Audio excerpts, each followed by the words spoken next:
శుభ్రం చేసుకుందాం, మన దేహాన్ని పరిశుద్ధపరచుకుందాం. అందుకే పౌలు అంటాడు, ఏమంటాడంటే మన ఆత్మకు, శరీరానికి, మనసుకు పట్టిన కల్మషము నుండి మనల్ని మనం ఏం చేసుకోవాలి? పరిశుద్ధపరచుకోవాలి. హల్లెలూయా. ఇందుకే నువ్వు దేవుని సన్నిధికి వచ్చావు, నీతిమంతుడిగా తీర్చబట్టానికి. సరే, 3 పాయింట్లు రాసాను కానీ చాలు ఎంతటితో. ఓకే, కాబట్టి దేవుని సన్నిధికి వచ్చిన సహోదర సహోదరి, ఇంకా ప్రభువుకి నీ ప్రార్థన దేవుడు వినాలి అంటే, నీ ప్రార్థన ద్వారా ఏలియా ప్రార్థన, మనం అంటే ఏలియా ప్రార్థిస్తే వర్షం వచ్చిందయ్యా, ఏలియా ప్రార్థిస్తే అగ్ని వచ్చిందయ్యా. ఇంకేమంటా? యెహోషువ ప్రార్థన చేస్తే ఎన్ని బాగా బైబిల్ నోటెడ్.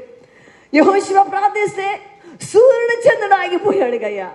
మోషే ప్రార్థిస్తే మన్నా కురిసింది. మోషే ప్రార్థిస్తే ఏమైంది?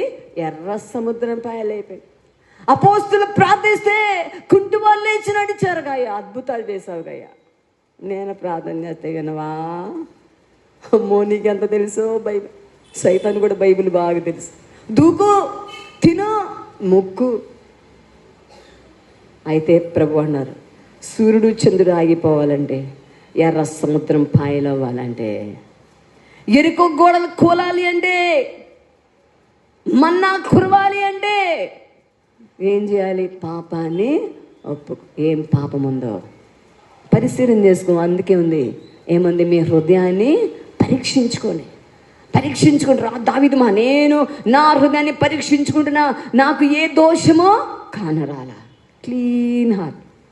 కాబట్టి మరి అటువంటి హృదయం కావాలి మనకి. దేవుడి వాక్యం దీవించును గాక. ఆమేన్. ప్రార్థన చేసుకుందాం.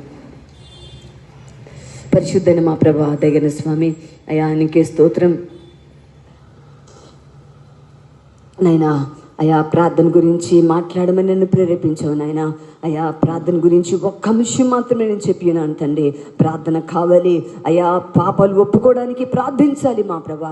అయ్యా మా పాపాలు ఒప్పుకున్నప్పుడే మా ప్రార్థన నేరుగా నీ సన్నిధికి వెళ్తుంది ప్రభా.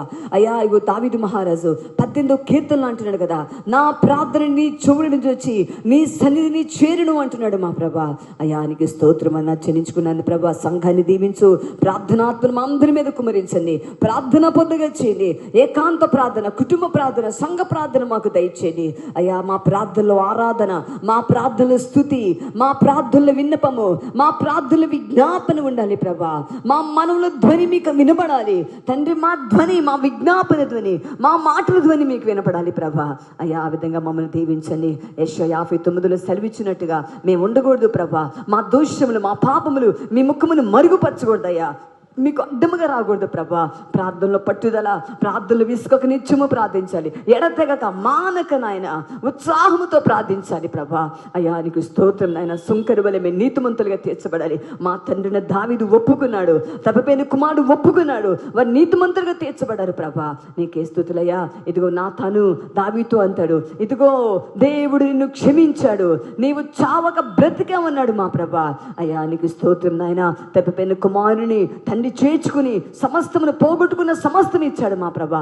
ప్రార్థన ద్వారా మేము అయ్యా ఆత్మీయ జీవితాలు కోల్పోయినవన్నీ సంపాదించుకుంటాం అయ్యా. పరలోకాన్ని స్వతంత్రించుకుంటాం తండ్రి. నీ అధికారాన్ని మేము స్వతంత్రించుకుంటాం. నీ అభిషేకాన్ని మేము ప్రార్థన ద్వారా పొందుకుంటాం. మేము నీతిమంతులుగా చేయబడేది ప్రార్థనే ప్రభా. నీకే సమస్త మహిమ, ఘనత, ప్రభావాలు చెల్లించుకుంటూ విత్తన వాక్యము సైతం ఎత్తుకుని పోకూడదు మా ప్రభా. ఆ చీకటిని బంధించమని మీ సల్లో ప్రార్థిస్తున్నాం. మంచి నేల పని విత్తనం వల్ల వాక్యము ఫలించాలి. 60 30 100 ఫలించినట్లుగా చేయమని యేసు నామమున ప్రార్థించి వేడుకొనుచున్నాము తండ్రి. ఆమేన్. హల్లెలూయా, హల్లెలూయా, హల్లెలూయా. దేవుడు మిమ్మల్ని దీవించును గాక. ఇప్పుడే వచ్చిన వాళ్ళు కూర్చోండి. పాటలు ఉన్నాయి, వాక్యం ఉంది. Okay, God bless you.